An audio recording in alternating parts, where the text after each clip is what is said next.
Hey loves, Neeta here. I am so excited to share with you today on how to find your passion. So whether you're new to the channel or you just stumbled across this video, I can't wait to take you on something that I'm super passionate about. And we will be breaking down the formula for helping you find your passion. So if you like this video, please feel free to hit like and hit subscribe because we get these going for you every single week. So not only is this video going to help you find your passion, but also uncover the ancient Japanese concept of living that beautifully ties it all together. So you may want to take notes here, and if you absolutely find this video helpful, we would love, just love for you to like it. And maybe you can let us know what you think in the comments below. Yes. The big word, passion. Your passion is the cross-section of your love, your ambition, and your motivation. So let me ask you this. Have you ever thought of what's your reason for being? Why is it that you get out of bed each and every morning? There's an actual term in Japan that's used to describe this, and it's called Ikigai. Ikigai. It's your passion, it's your purpose. It's what is supposed to light you up. Now, according to good old Wikipedia, Ikigai is a phrase and a concept to indicate the source of value in one's life or the things that make your life worthwhile. It's that guiding North Star that no matter what you keep going after, you keep going towards. So deep, right? So according to the author of the book called Blue Zones by Dan Buettner, the origin of the word Ikigai goes back to the Japanese island of Okinawa. And Okinawa is said to be home to the largest population of centenarians around the world. Now imagine that, home of the population of the most centenarians in the world. You guys, centenarians, these are humans that are living over 100 years old, all together in one place. Now, researchers think this is because they know they live and they breathe their Ikigai, or their reason for living. So yes, what that means that on the island of Okinawa, where there's the most amount of people living to be over 100 years old, all in the same place, living out their purpose and their passion. Now, what did they do? How did they develop their Ikigai? And how can you find your passion? Right after this video. But no, I'm not going to talk about how they lived to over 100 years old. That's for another video. But the truth here is, the concept of Ikigai has been around for a while. Now, it's a philosophy. It's a meaningful way of living. It's actually a full intersection of your fulfillment, balance, contribution, and happiness. And well, there are tons and tons of books on the web about how to create your own Ikigai. But first, let's break it all down, shall we? Finding your passion and your ultimate reason for living, like the Japanese do, will take some soul searching. It will take you some time to actually reflect.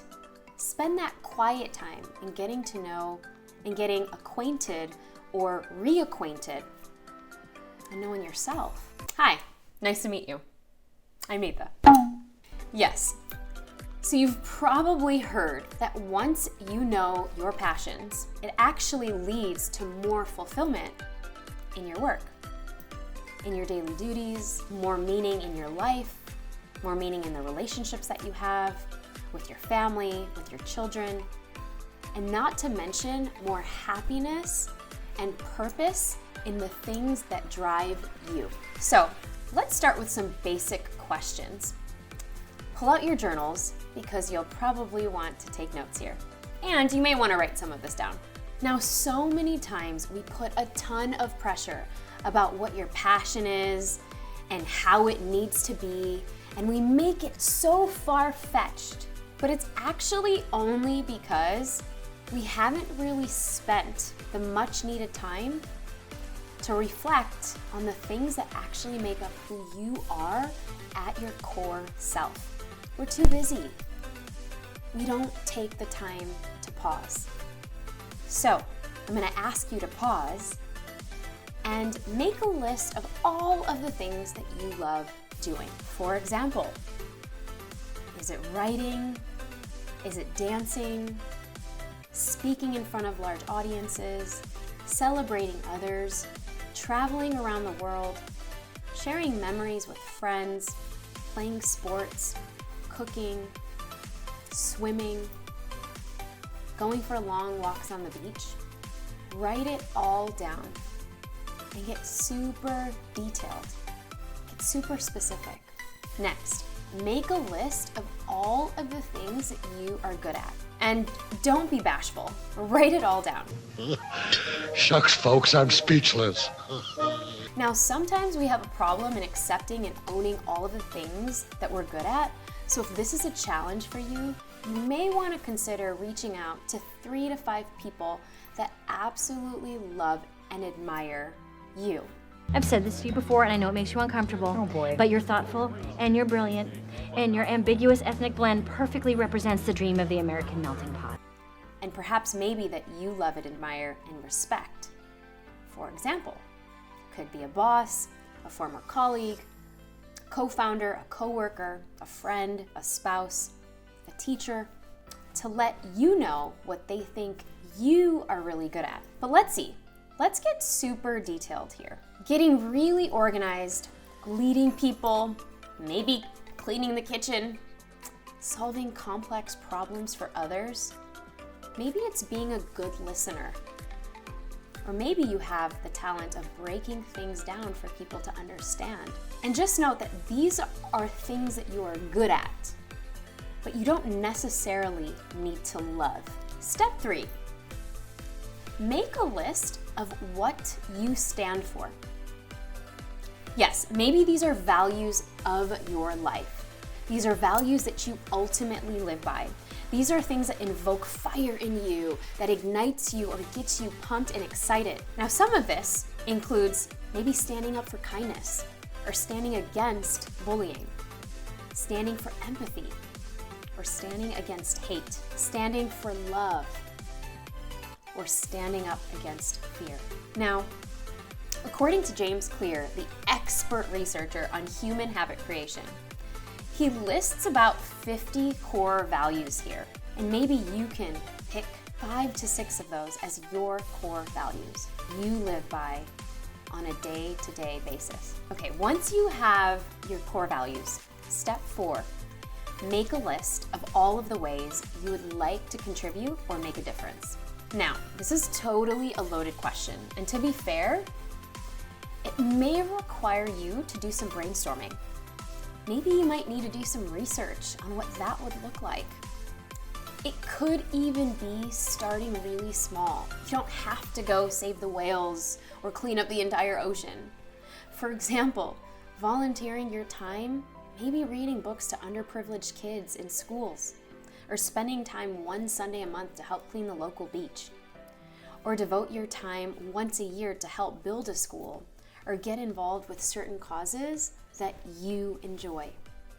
There is nothing too small or too big, but at least you start to rev up your thinking cap and brain power to ignite all of the ways that you can contribute your skills of what you're good at.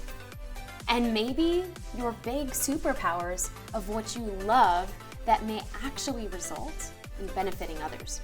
The great Harriet Tubman once said, "Every great dream begins with a dreamer.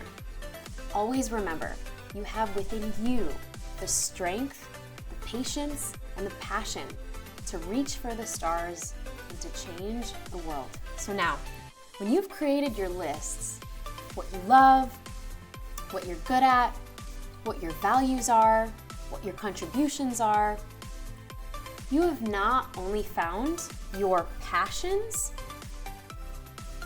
but at the true core, middle of all of this, you have begun to create your Ikigai, your life that's worth living.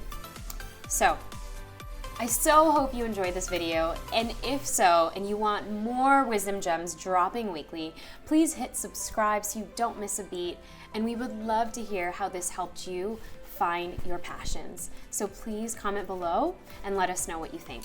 Sending you big love.